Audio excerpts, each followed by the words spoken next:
Continuamos con la parte 3 de la vida de Bajaula. Finalmente, el encarcelamiento fue mitigado. Tuvo lugar una movilización de tropas turcas y se necesitaba el cuartel para alojar a los soldados. Bajaula y su familia fueron trasladados a una casa y los demás del grupo fueron alojados en una posada para caravanas en la ciudad. Bajaula estuvo confinado 7 años más en esta casa, en una pieza pequeña al lado de la que él ocupaba. 13 personas de la familia, de ambos sexos, tuvieron que acomodarse como pudieron. Al principio de su estadía en esta casa, sufrieron mucho por la falta de espacio, alimentos inadecuados y ausencia de las más elementales comodidades de la vida. Después de algún tiempo, sin embargo, unas cuantas habitaciones más fueron puestas a su disposición, de modo que les fue posible vivir con relativa comodidad.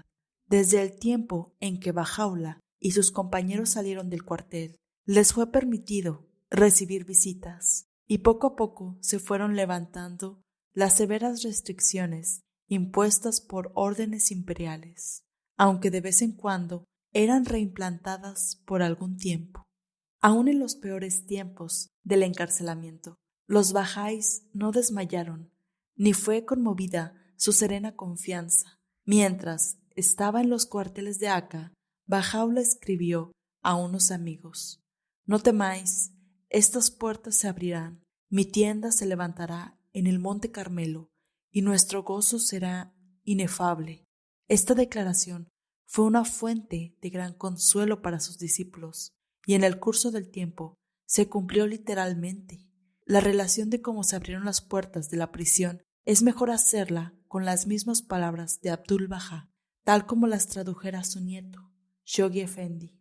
Bajaula amaba la belleza y el verdor de los campos. Un día hizo esta observación: «Por 9 años no he contemplado la vegetación. El campo es el mundo de las almas, la ciudad el mundo de los cuerpos». Cuando oí indirectamente este dicho, me di cuenta de que él anhelaba estar en el campo y tuve la seguridad de que cualquier cosa que yo hiciera para colmar su deseo tendría éxito. Había en ese tiempo, en Acá, un hombre llamado Muhammad Pasha Safwat, quien no ocultaba su oposición hacia nosotros. Tenía un palacio llamado Masrari, situado unas 4 millas al norte de la ciudad, sitio muy lindo, rodeado de jardines y cruzado por un arroyo. Fui a casa de este Pasha a visitarlo y le dije: «Pasha, has dejado el palacio vacío y estás viviendo en Acá». Me replicó: «Soy un inválido y no puedo dejar la ciudad. Si voy allá, es muy solitario y quedaré lejos de mis amigos». Le dije: «Si tú no vives allí y tu casa está vacía, alquílala a nosotros». Mostró gran sorpresa a esta proposición, pero luego consintió. Alquilé la casa por una renta muy baja, alrededor de 5 libras esterlinas al año. Le pagué por 5 años y firmamos un contrato. Envié obreros para hacer algunas reparaciones, arreglar el jardín y construir un baño. También hice preparar un coche para uso de la bendita belleza, título que frecuentemente se le daba a Bajaula por sus discípulos y amigos. Un día determiné ir a ver yo mismo la casa, a pesar de los varios decretos dictados sucesivamente, para que de ninguna manera traspusiéramos los límites de las murallas de la ciudad. Me atreví a pasar sus puertas. Los gerdames, que estaban de guardia, no hicieron objeción alguna y yo proseguí directamente hasta el palacio. Al día siguiente salí de nuevo con algunos amigos y funcionarios. Nadie nos cerró el paso ni nos molestó, a pesar de que estaban situados guardias y centinelas a ambos lados de las puertas de la ciudad. Otro día preparé un banquete, tendí una mesa bajo los pinos de Baji e invité a los notables y funcionarios de la ciudad. Al anochecer, regresamos todos juntos a la ciudad. Un día fui a la santa presencia de la bendita belleza y le dije: «El palacio de Masrai está listo para recibirte y un coche para llevarte». En aquel tiempo no había coches en Acá, ni en Haifa. Él se negó a ir, diciendo: soy un prisionero. Más tarde le rogué de nuevo, pero obtuve la misma respuesta. Me animé a rogarle por tercera vez, pero de nuevo él dijo: no, y yo no me atreví a insistir más. Había entonces en Acá cierto shah musulmán muy conocido y de considerable influencia, que amaba a Bajaula y que era a su vez muy apreciado por él. Visité a este shah para explicarle la situación y le dije: tú eres intrépido. Ve esta noche ante su santa presencia, cae de rodillas ante él, tómale las manos y no lo dejes hasta que te prometa dejar la ciudad. El shah era árabe. Fue directamente hasta Bajaula y se sentó junto a sus rodillas, tomó sus manos y después de besarlas le preguntó: ¿por qué no dejas la ciudad? Él respondió: soy un prisionero. El shah replicó: Dios no lo permita. ¿Quién tiene el poder de hacerte prisionero? Tú te has puesto a ti mismo en prisión. Era tu propia voluntad ser apresado, y ahora te ruego que salgas y vayas al palacio. Es bello y florido, los árboles lindos y las naranjas como bolas de fuego. Cada vez que la bendita belleza decía: soy un prisionero, no puede ser, el shah tomaba sus manos y las besaba. Una hora siguió implorando. Al fin, Bajaula dijo: Kalikum, muy bien. Y así premió la paciencia y persistencia del shah. Este vino a mí con gran gozo a darme la feliz noticia de que su santidad consentía, a pesar de una estricta orden de Abdul Aziz que prohibía que yo tuviese una reunión o comunicación con la bendita belleza. Al día siguiente preparé el coche y llevé a Bajaula al palacio. Nadie hizo objeción. Lo dejé en el palacio y yo regresé a la ciudad.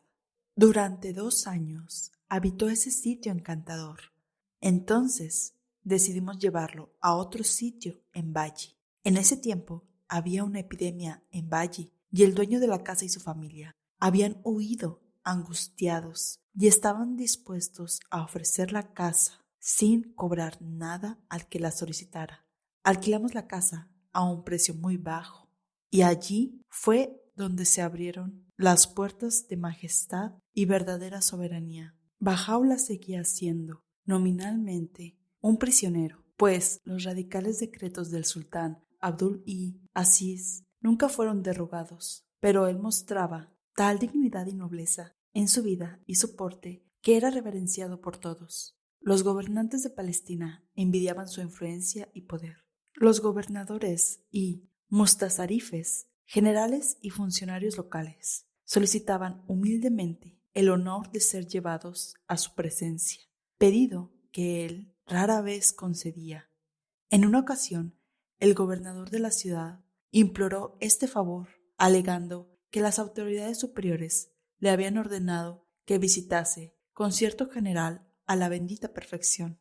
La petición fue concedida.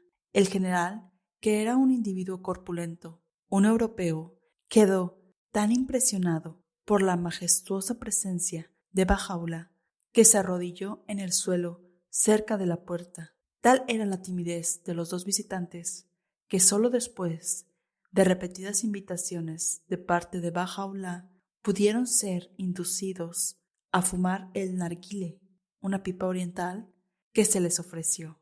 Aún entonces apenas lo tocaron con los labios y, colocándolo a un lado, cruzaron los brazos y se sentaron en una actitud de tal humildad y respeto que asombraron a los que se encontraban presentes.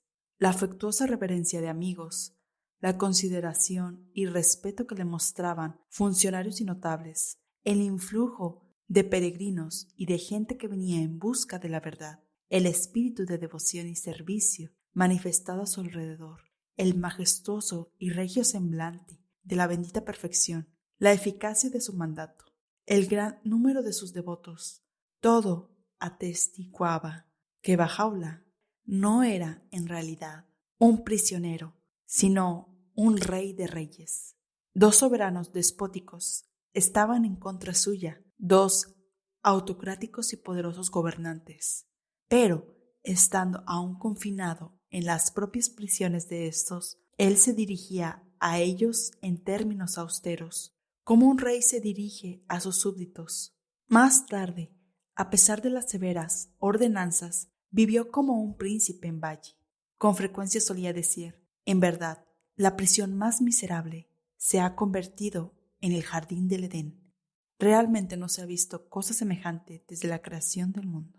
Habiendo mostrado en los primeros años de sufrimiento cómo glorificar a Dios en un estado de pobreza e ignominia, Bahá'u'lláh, durante sus últimos años en Valle, enseñó cómo glorificar a Dios en un estado de honores y opulencia.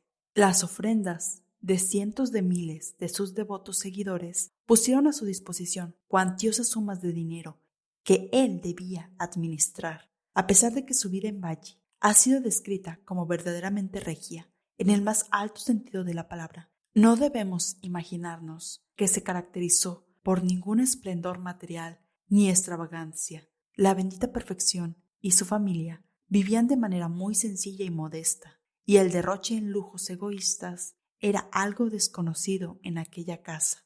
Cerca de su casa, los creyentes arreglaron un hermoso jardín llamado Rizwan, en el que frecuentemente pasaba algunos días y aún semanas durmiendo por las noches en una pequeña cabaña. Ocasionalmente iba más lejos, hizo varias visitas a Acá y Haifa, y en más de una ocasión levantó su tienda en el Monte Carmelo, como él mismo lo había predicho en la prisión del cuartel de Acá.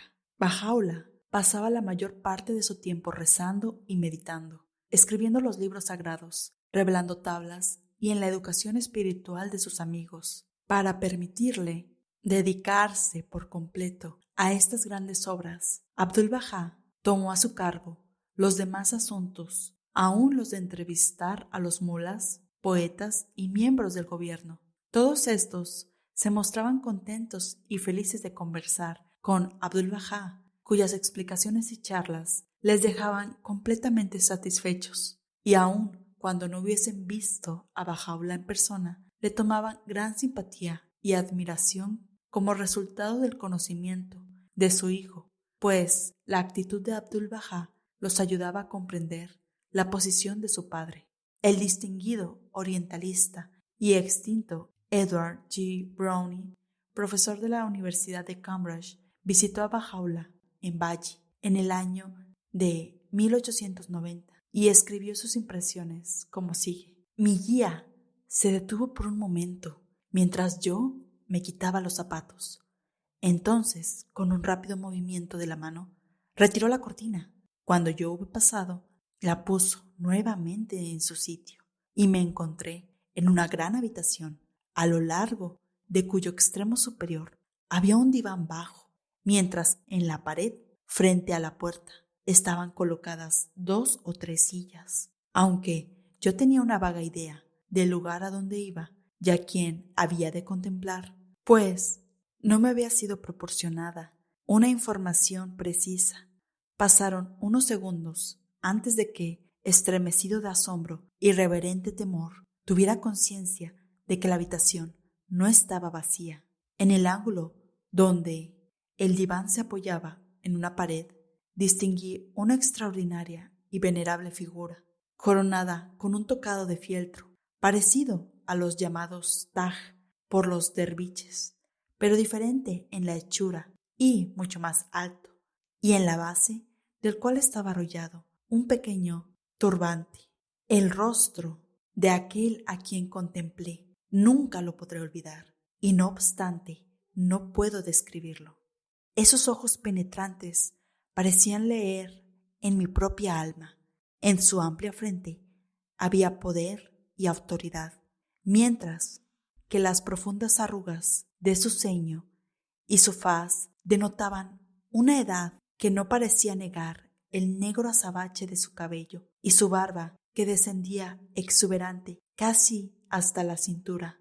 No necesitaba preguntar en presencia de quién me encontraba, al inclinarme ante quien es objeto de una devoción y un amor que los reyes podrían envidiar y por los cuales los emperadores suspiran en vano. Una voz digna y suave me pidió que me sentara. Y continuó: alabado sea Dios por haber llegado hasta mí. Has venido a ver a un prisionero y un desterrado. Nosotros solo deseamos el bien del mundo y la felicidad de las naciones. Sin embargo, nos consideran causantes de sedición y de rivalidades, merecedores de la prisión y del destierro. Que todas las naciones tengan una fe común y todos los hombres sean como hermanos, que se fortalezcan los lazos de afecto y unidad entre los hijos de los hombres, que desaparezca la diversidad de religiones y se anulen las diferencias de razas, que sin objeto esas guerras desastrosas desaparecerán y la más grande paz reinará. ¿Ustedes en Europa no necesitan también esto?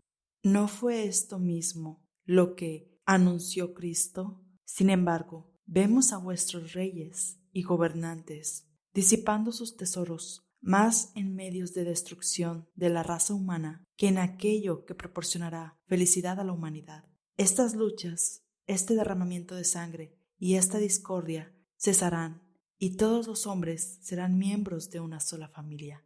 Que ningún hombre se glorie de que ama a su patria, que más bien se glorie de que ama a sus semejantes. Estas son, más o menos, las palabras que puedo recordar y que, además de muchas otras, yo escuché de los labios de Bajá. Que aquellos que las lean o escuchen consideren por sí mismos si tales doctrinas merecen muerte y prisión y si el mundo más probablemente gane o pierda por su difusión. Ascensión. Así, simple y serenamente, pasó Bahá'u'lláh el ocaso de su vida en la tierra hasta que, después de un ataque de fiebre, falleció el 29 de mayo de 1892 a la edad de 75 años. Entre las últimas tablas que reveló estaba su última voluntad y testamento, que escribió con su propia mano.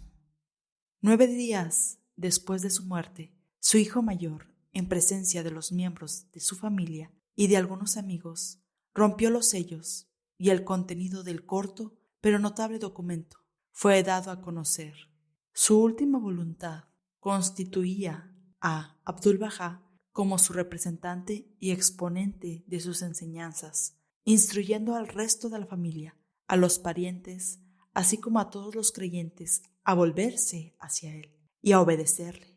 Este arreglo fue hecho contra la división y el sectarismo, y la unidad de la causa fue asegurada. Esto fue la Divina Sinfonía. En los siguientes episodios estaremos profundizando sobre la misión de Bahá'u'lláh y por supuesto sobre la fe Bahá'í. No se lo pierdan.